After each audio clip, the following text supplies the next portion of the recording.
Good morning and welcome back to BIFAlink TV, your daily dose of industry information.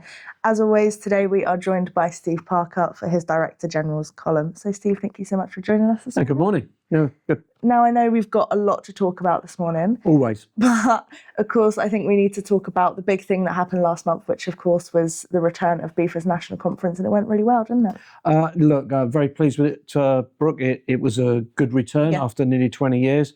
And you're absolutely right. It fits us quite nicely between two big events for us. We had the conference, which we did last month, and now we're thinking about Multimodal and all that's going to happen there.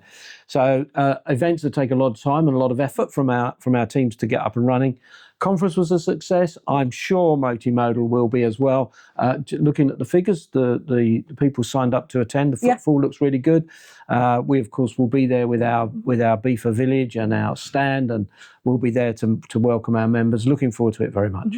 And of course we'll be filming on the stand as well, won't we? Good point. Yeah, absolutely. We will take BIFAlink TV and we'll take that to Multimodal, and we'll be there to do some filming. And now talking about BIFAlink TV and also BIFAlink Magazine, I know we've got two very big developments going on with those, don't we?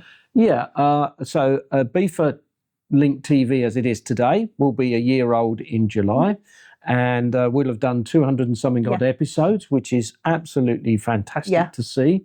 Our plan is to give it a bit of an upgrade, and we're going to change it to BIFA TV.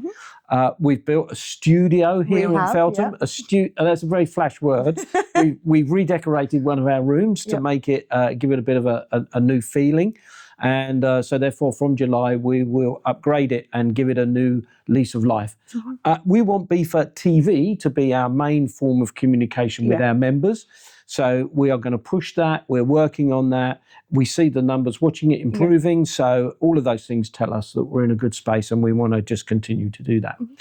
Whilst doing that, I'm also very aware of BIFAlink. So we will continue with BIFAlink as it is, but we will not print it. So as is the way with modern ways of releasing newspapers of this type, publications of this type, it'll be electronic and online, which it's been for a long time, to be fair. But we will stop the printing and the posting, which doesn't fit with today's modern environment and our requirement to be environmentally friendly. We're just going to give that at least. It will stay as it is, so the format will be the same. Those of our members that love BIFAlink, that's not changed. We will continue to do that. It's just instead of posting it, it'll be online, and you'll see that change from July. So BIFA TV is changing and BIFAlink is changing. It seems to be the way that the rest of the world is going, isn't it? We're following the trend in many, many ways. Yeah, exactly. Right. So kind of sticking on that communications theme, I think we need to talk about some of our press releases that we've had. The biggest one, of course, was about the UK and the EU and that summit. I know that's one of the biggest topics in the industry right now, isn't it? Look, the UK-EU reset is something that we've followed very closely. We've put input into on behalf of our members. Our members were asking us about some of the things that are going on with the new EU regulations and UK regulations regarding the EU, and we have been lobbying on their behalf. Some of those things around the SPS goods we've been working on, and just following what our members have needed us to do. So we're quietly optimistic with the stuff that's come out of the reset. I think it's probably the right thing.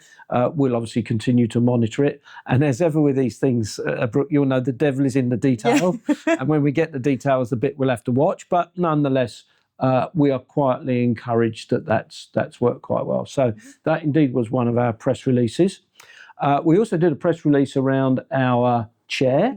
So in our AGM in May, which we did whilst we were at our conference, our chair, which was Charles Hogg, steps back because he's done 2 years. Let me just say on record my thanks to Charles for his help and his support over the past 2 years. I've really enjoyed working with him, and it's been really great to do.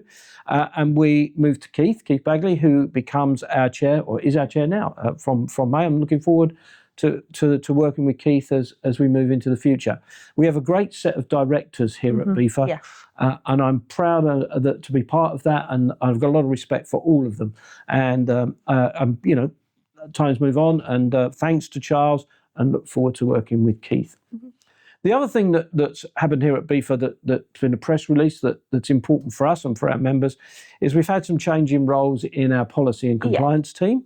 Robert has stepped back from his role as Director for Policy and Compliance. Pavel is taking up that role, and we've enlarged it a little bit. So Pavel becomes a Director for Policy, Compliance and External Affairs because, as many of our members will know, we are doing our best to interact with government and doing so in many ways quite successfully. Stella Creasy being at our conference was part of that engagement that we're trying to do. So a slightly enhanced role for Pavel. Pleased that Robert stays with us. He's going to look after surface policy groups and our legal stuff. So they're still engaged in the organisation. Just a bit of a change of role there. Give us a bit of change of emphasis into what we're doing. But I think it's the right thing to do. Good for our members, good for the association. It's been a very busy time recently, hasn't it? We've got a lot on. We don't stop. There's always something to do. No, we don't really have any downtime, do we? Especially now that Multimodal is just over 2 weeks away. Absolutely. So come back to Multimodal. I'll be there for the 3 days. If you do Multimodal, you'll know it's a very tiring, very long 3 days. But I'll be there. Come and visit us on the stand and come and say hello. It'd be great to see as many of our members as we can. It's a great place to meet. It's a great place, great space to be able to come together and just exchange some views and have a bit of a catch up. And I'm happy to do that. Come and say hello.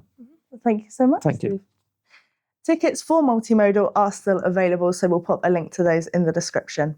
The June edition of BIFAlink is now available to download, and of course the printed edition, the last printed edition, will be on our members' desk very shortly. But if you don't want to wait, the digital version is now available, so we'll pop a link to that in the description. That's all for today's edition of BIFAlink TV, your daily dose of industry information.